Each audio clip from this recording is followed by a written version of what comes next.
Welcome back to your on YouTube channel that is NJ classes. Guys, last जो cell की class थी उसके अंदर हमने size of the cell last topic discuss किया था। आज हम नेक्स्ट टॉपिक करेंगे। तो गाइस, क्लास स्टार्ट करने से पहले मैं आपको यही कहूंगी कि जैसे ही आप वीडियो देखना स्टार्ट करते हो तो आपके पास नोटबुक एंड पेन होना चाहिए, सो दैट साथ के साथ आप उसके नोट्स बनाते चलें, क्योंकि एग्जाम के टाइम आपको नोट्स में से रिवीजन लेने में काफी हेल्पफुल रहेगा आपके लिए। ठीक है, तो चलिए स्टार्ट करते हैं। तो आज हमारा जो फर्स्ट टॉपिक रहेगा वो है overview of the cell.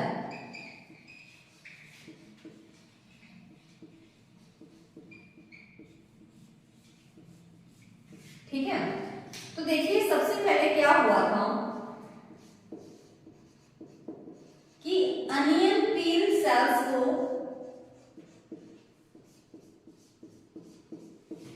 Observe किया गया। ठीक है, बहुत ज्यादा बच्चे इनकी स्लाइड्स भी बनाते हैं अनियन पील सेल्स की। तो जब अनियन पील सेल्स को ऑब्जर्व किया गया तो अनियन पील क्या है? प्लांट सेल है। ठीक है, जो ये अनियन पील सेल्स होंगी वो कैसे सेल्स हैं? प्लांट सेल्स हैं। तो जब हमने इन सेल्स को देखा तो हमने क्या ऑब्जर्व किया? हमने देखा कि इन सेल्स के अंदर आउटर मेम्ब्रेन कौन सी होगी? Cell wall.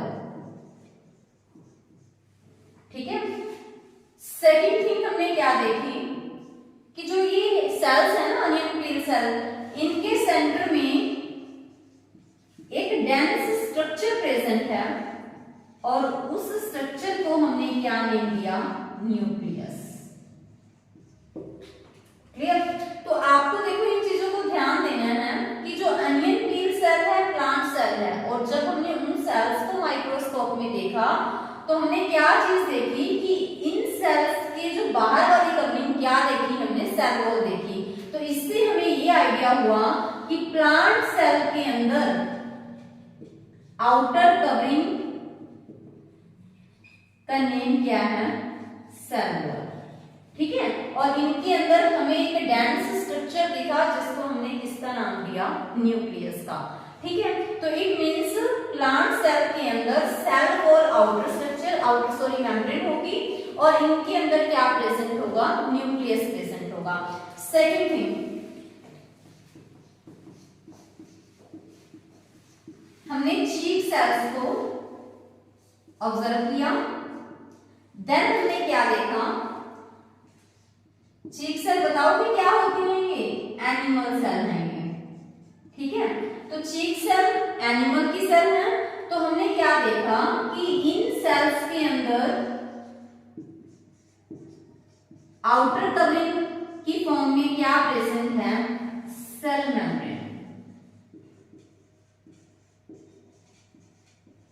ठीक है, और इन सेल्स के अंदर भी डेंस स्ट्रक्चर प्रेजेंट है और उस डेंस स्ट्रक्चर को हमने क्या नेम दिया?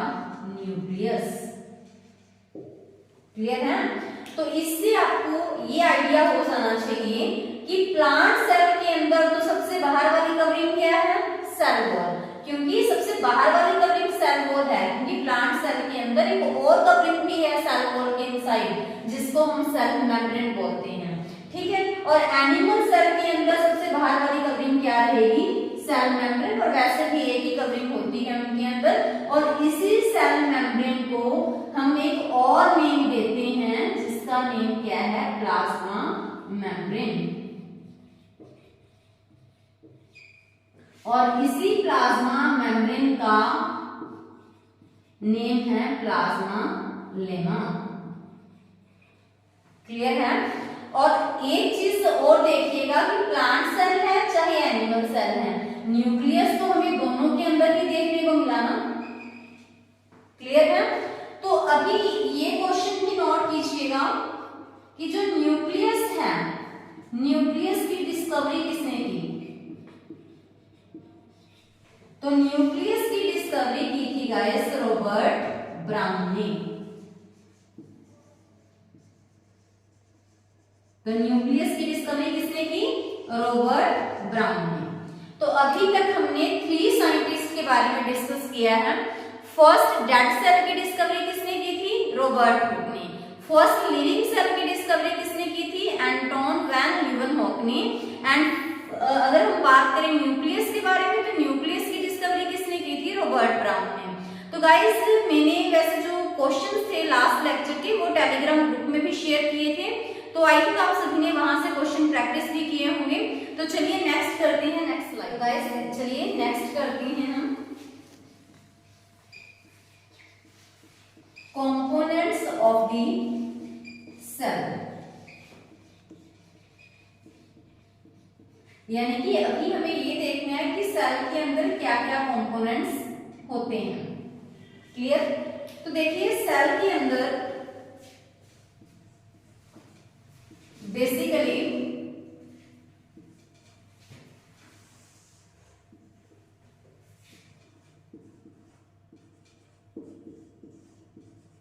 थ्री कंपोनेंट्स होते हैं। क्लियर? सबसे इनसाइड में क्या होगा? न्यूक्लियस। उसके बाद क्या प्रेजेंट होगा? साइटोप्लाज्म। और सबसे बाहर क्या प्रेजेंट होगी? Cell covering. क्लियर है? इसी को अभी हम डायग्राम की हेल्प से रिप्रेजेंट करते हैं। जैसे देखिए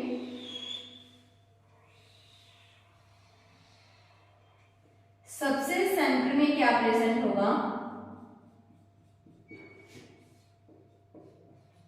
न्यूक्लियस। ठीक है? और ये क्या होगा? साइटोप्लाज्म। और देखिए सबसे बाहर क्या प्रेजेंट होगा? ये सेल मेम्ब्रेन, अगर हम एनिमल सेल की बात करें। बट अगर हम प्लांट सेल की बात करें तो इनके बाहर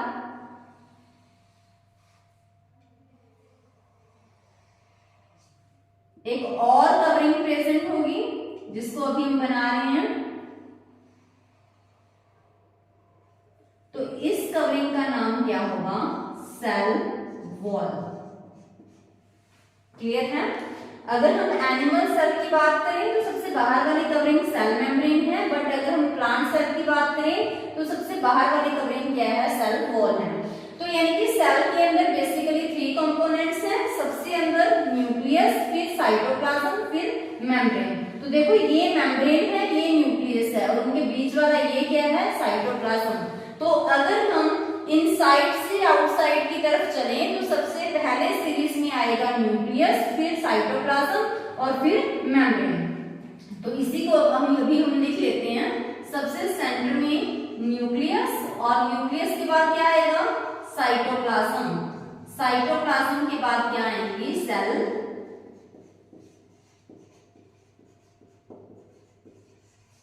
कवरिंग्स। ठीक है? और ये सीक्वेंस है वो इनसाइड से आउटसाइड की है। क्लियर है? अभी देखिए कि जो सेल कवरिंग है ना, सेल कवरिंग भी डिपेंड करती हैं कि हम एनिमल सेल की बात कर रहे हैं या फिर प्लांट सेल की। क्योंकि एनिमल सेल के अंदर हमारे पास सिर्फ और सिर्फ कितनी कवरिंग्स होती हैं? ओनली 1।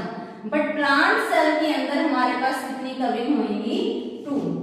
एनिमल सेल के अंदर ओनली 1 कवरिंग है, प्लांट सेल के अंदर कितनी कवरिंग है? 2। क्लियर? तो एनिमल सेल में एक ही कवरिंग है और उस कवरिंग को हमने क्या बोल सकते हैं? हम cell membrane, which is also called plasma membrane. Clear है? और इसी को हम प्लाज्मा लेमा भी बोलते हैं। बट प्लांट सेल के अंदर कितनी कवरिंग्स हैं? 2।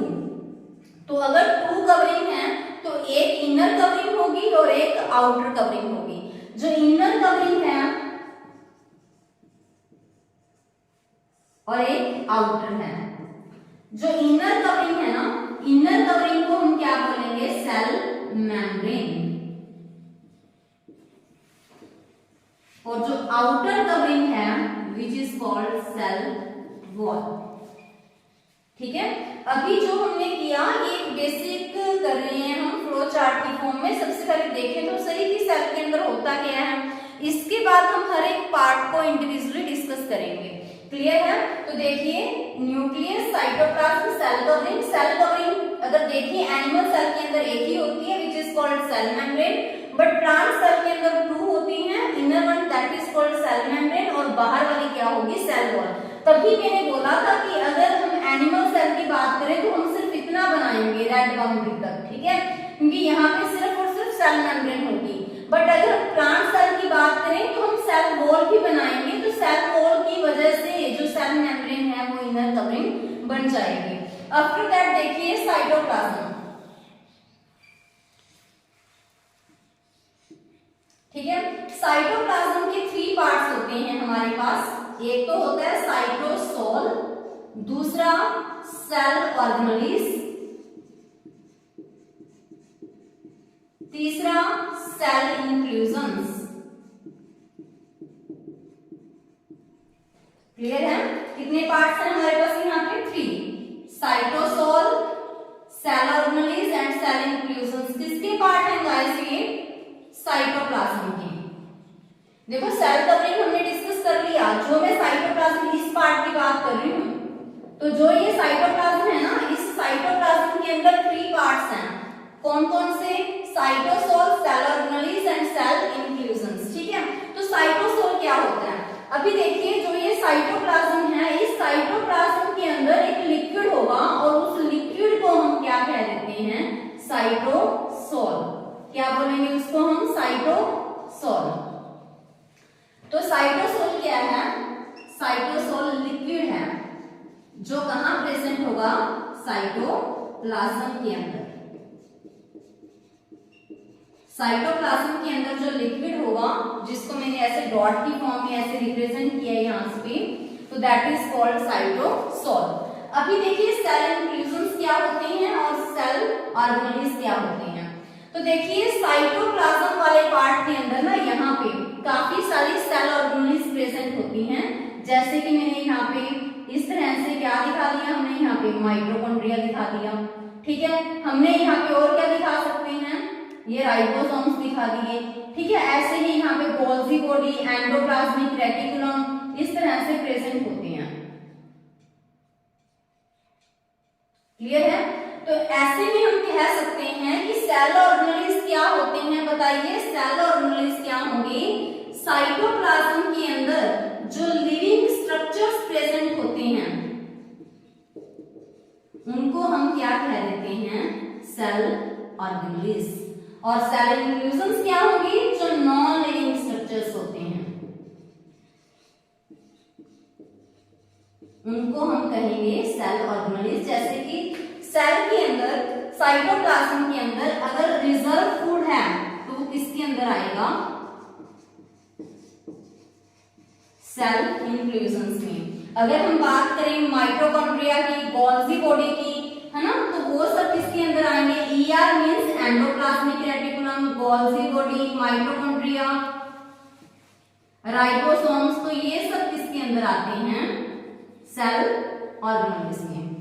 हमने इन सभी ऑर्गेनेलिस को डिटेल में स्टडी करना है। क्लियर है? तो ये हमने 2 कंपोनेंट्स के बारे में पढ़ लिया, एक साइटोप्लाज्म और सेकंड हमने पढ़ लिया एक बार सेल कवरिंग के बारे में, कि हमें पढ़ना किस किस चीज के बारे में है। हम सेल मेम्ब्रेन के बारे में स्टडी करना है, सेल वॉल के बारे में पढ़ना है। क्लियर है? Cell inclusion, cell organelles and cytosol के बारे में पढ़ना है। इसके बाद नेक्स्ट स्लाइड में हम डिस्कस करेंगे न्यूक्लियस को। एक चीज और नोट कर लीजिए आप, अभी देखो हम सेल के बारे में स्टडी कर रहे हैं ना, तो सेल की स्टडी को हम क्या बोलते हैं? साइटोलॉजी। तो साइटो का मीनिंग ही बायो में क्या होता है? सेल।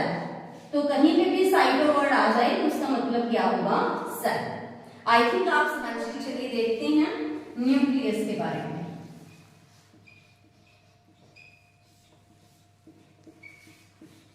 तो देखिए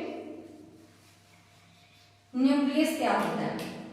तो एक चीज मैंने आपको थोड़ी देर पहले ही बताई थी कि जो न्यूक्लियस है, न्यूक्लियस की डिस्कवरी किसने की थी? रॉबर्ट ब्राउन ने।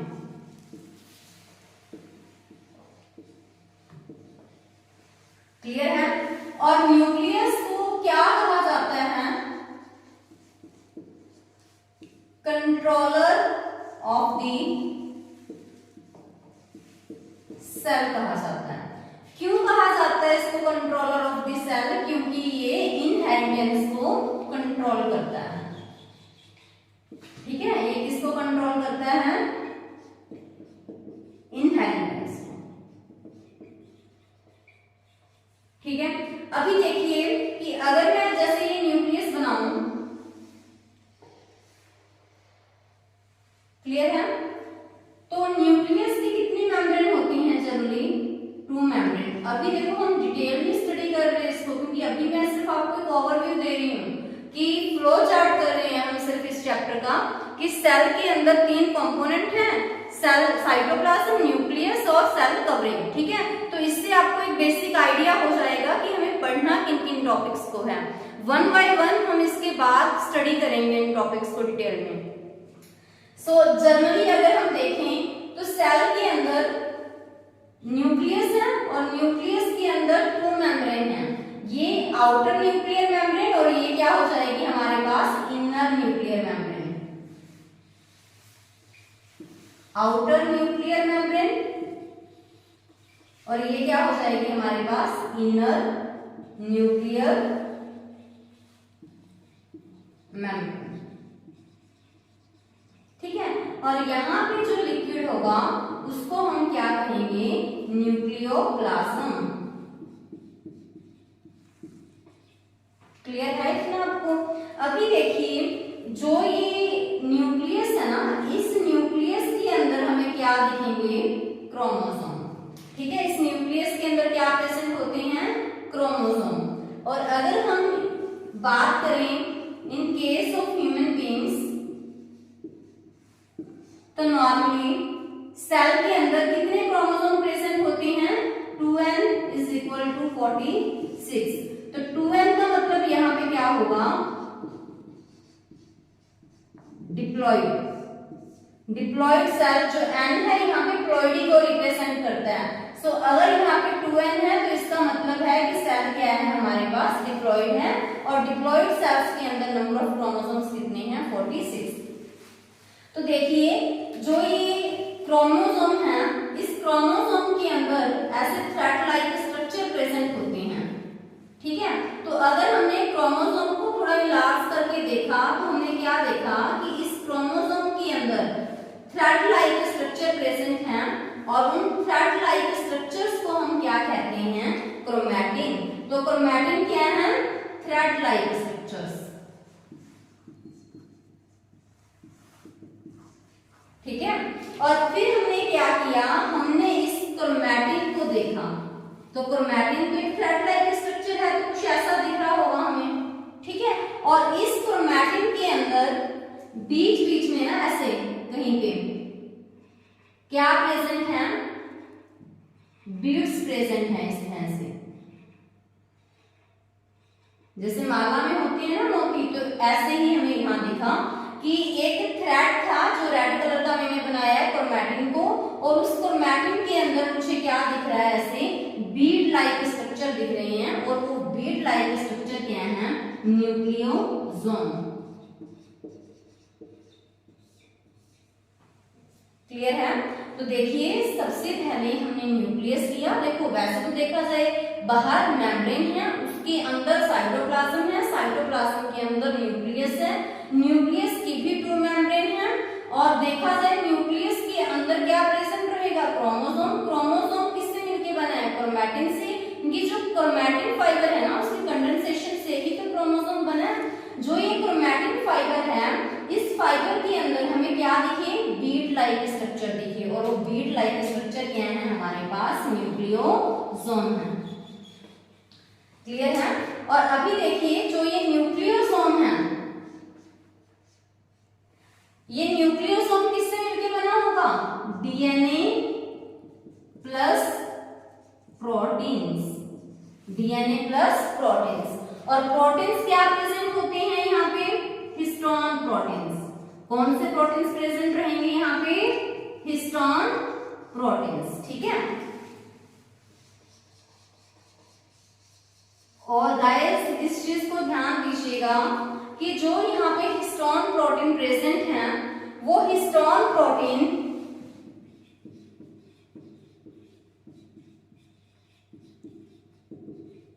किस फॉर्म में प्रेजेंट है, वो प्रेजेंट है हमारे पास ऑक्टामर की फॉर्म में। ठीक है, ऑक्ट का मतलब है कि कहीं ना कहीं वहां पे 8 प्रोटीन्स का ग्रुप होगा। ठीक है, सो जो ये हमारे पास 8 हिस्टोन प्रोटीन प्रेजेंट हैं वो होते कौन कौन क्या क्या हैं, H2A, H2B, H3 and H4। ठीक है, ये सभी नंबर में कितने कितने प्रेजेंट होते हैं, 2 तो टोटली कितने बन गए, 8। ठीक है, तो जो ये 8 हिस्टोन प्रोटीन्स हैं ये मिलके क्या बनाएंगे, ऑक्टामर, और उसी ऑक्टामर के अराउंड जो डीएनए है वो अपने आप को क्या कर लेगा, रैप कर लेगा, जिससे हमें हमारे पास क्या बन जाता है, न्यूक्लियोसोम। क्लियर है, तो डीएनए की फुल फॉर्म मैंने आपको ऑलरेडी बता दी थी, that is deoxyribo nucleic acid. Clear है, तो अभी देखिए हमने क्या पढ़ा कि जो क्रोमोसोम के अंदर क्या है, क्रोमैटिन है। क्रोमैटिन एक थ्रेड लाइक स्ट्रक्चर है जिसके अंदर मुझे इस तरह से बीड्स दिखे जिनको मैंने क्या बोला, न्यूक्लियोसोम। और न्यूक्लियोसोम है वो किससे मिलकर बना है, डीएनए और प्रोटीन। डीएनए क्या है, डीऑक्सीराइबो न्यूक्लिक एसिड, और कैसा स्ट्रक्चर होगा डीएनए का, डबल हेलिक्स। कैसा स्ट्रक्चर होगा डीएनए का, डबल हेलिक्स, क्योंकि इस तरह से होता है। ठीक है, और जो प्रोटीन्स हैं वो कैसे हैं, हिस्टोन प्रोटीन, और हिस्टोन प्रोटीन्स ना यहाँ पे ऑक्टामर की फॉर्म में प्रेजेंट हैं, यानी कि H2A, H2B, H3 and H4 ये सभी के 2 की फॉर्म में होंगे, ये भी 2, ये भी 2, ये भी और ये भी। तो टोटल कितने प्रोटीन्स हो गए, 8 हिस्टोन प्रोटीन्स हो गए जिन्होंने मिलकर ऑक्टामर बनाया, और उसी के सराउंडिंग में डीएनए रैप हो जाता है। और यहाँ पे एक एक्स्ट्रा में भी प्रोटीन प्रेजेंट होता है, दैट इज H1। और जो किस टाइप के, जो हमने ये तो बता दिया कि जो हिस्टोन प्रोटीन्स होते हैं मेनली ज्यादा कौन कौन से प्रेजेंट होते हैं, देखिए इनके अंदर जो अमीनो एसिड लाइसिन एंड एर्जिनिन। तो देखिए जो ये हिस्टोन प्रोटीन्स हैं हमने पढ़ा कि ये वाले होते हैं, तो मेनली जो अमीनो एसिड प्रोटीन्स तो हमेशा किससे मिलके बनते हैं, अमीनो एसिड से। तो कौन से प्रोटीन्स अमीनो एसिड होते हैं यहाँ पे, लाइसिन एंड एर्जिनिन। क्लियर है, चलिए गाइस नेक्स्ट करते हैं कुछ ऐसे टर्म्स जिनके अंदर अक्सर बच्चे कंफ्यूज होते हैं। क्लियर, तो देखिए हमने ये देखा कि जो प्लांट सेल है, तो प्लांट सेल के अंदर प्रेजेंट क्या क्या होता है। देखिए फिर हम बहुत ऐसे टर्म्स करेंगे जिनके अंदर बच्चों को अक्सर पता ही नहीं होता। तो देखिए प्लांट सेल के अंदर हमारे पास क्या क्या प्रेजेंट रहेगा, सेंटर में न्यूक्लियस, सीरीज वाइज कीजिए, सेंटर में न्यूक्लियस, उसके बाद क्या प्रेजेंट होगा यहाँ पे, साइटोप्लाज्म, फिर क्या प्रेजेंट होंगे, सेल कवरिंग्स ना, तो सेल कवरिंग में पहले क्या प्रेजेंट होगा, सेल मेम्ब्रेन, और फिर क्या प्रेजेंट होगा, सेल वॉल। क्लियर, तो ये सब चीजें एक प्लांट सेल के अंदर प्रेजेंट रहेंगी। तो देखिए अगर मैंने यहां से सेल वॉल को रिमूव कर दिया, अगर मैंने यहां से सेल वॉल को रिमूव कर दिया तो पीछे क्या बचा, न्यूक्लियस बचा, साइटोप्लाज्म बचा और सेल मेम्ब्रेन बची। आई थिंक क्लियर होगा आपको। प्लांट सेल के अंदर न्यूक्लियस होता है, फिर साइटोप्लाज्म, फिर सेल मेम्ब्रेन और फिर सेल वॉल। अगर मैंने सेल वॉल को हटा दिया तो पीछे ये तीनों कंटेंट बचेगी हमारे पास। तो इन तीनों को हम क्या कहते हैं, प्रोटोप्लास्ट। ध्यान दीजिएगा क्या कहेंगे इनको हम, प्रोटोप्लास्ट। ठीक है, मैं बार बार इस पे इसी वजह से फोकस कर रही हूँ प्लास्ट वर्ड के ऊपर, क्योंकि आगे एक टर्म आएगी प्रोटोप्लाज्म। सो प्रोटोप्लास्ट बोलते हैं हम इन तीनों चीजों को। ठीक है, तो इससे आपको ये आइडिया लग गया होगा कि अगर न्यूक्लियस, साइटोप्लाज्म और सेल मेम्ब्रेन को प्रोटोप्लास्ट बोलते हैं तो एनिमल सेल के अंदर तो होती ही यही तीनों चीजें हैं। एनिमल सेल में ही न्यूक्लियस होता है, फिर cytoplasm, cell membrane, cell wall, तो एनिमल सेल में होती ही नहीं है। तो इट मींस एनिमल सेल किसके बराबर है? एनिमल सेल बराबर है किसके? प्रोटोप्लास्ट की। क्लियर है? तो इट मींस कि मैं प्रोटोप्लास्ट को क्या क्या कह सकती हूँ? न्यूक्लियस, साइटोप्लाज्म और सेल मेम्ब्रेन। ठीक है। और अगर मैं प्रोटोप्लास्ट में से क्या रिमूव कर दूं? Cell membrane.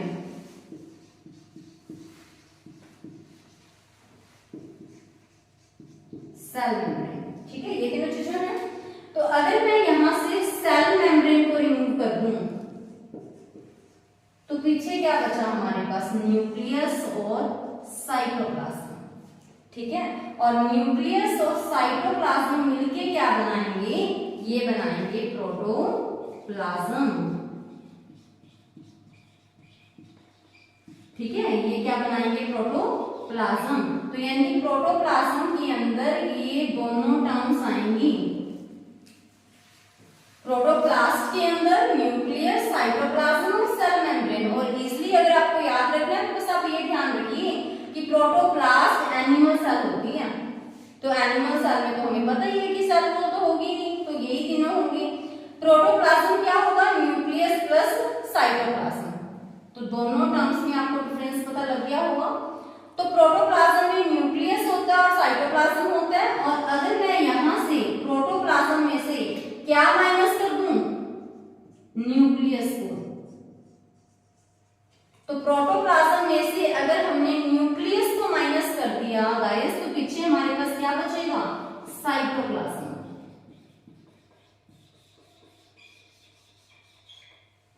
ठीक है। तो अभी मैं इनको सम अप कर देती हूं।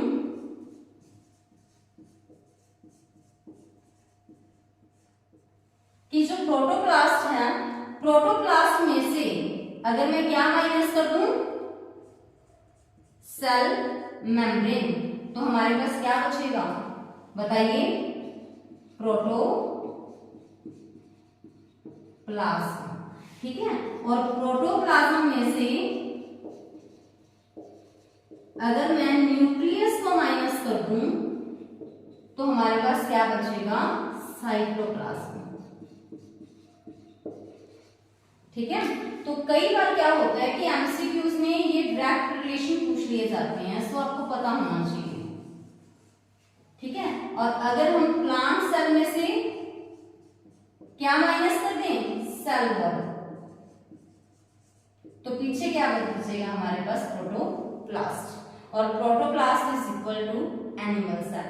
तो गाइस ये था आज का हमारा लेक्चर और आई थिंक आपने लेक्चर को एंजॉय किया होगा। गाइस जो इनके क्वेश्चंस हैं इन लेक्चर्स के रिगार्डिंग वीडियो 1 एंड वीडियो 2, उसके क्वेश्चंस आपको टेलीग्राम चैनल के जो एनजी क्लासेस के नेम से टेलीग्राम चैनल है वहां पे आपको मिल जाएंगे। तो गाइस अगर आपको कंटेंट आपको अच्छा लग रहा है तो चैनल को लाइक, शेयर एंड सब्सक्राइब जरूर कीजिएगा। Thank you, have a nice day.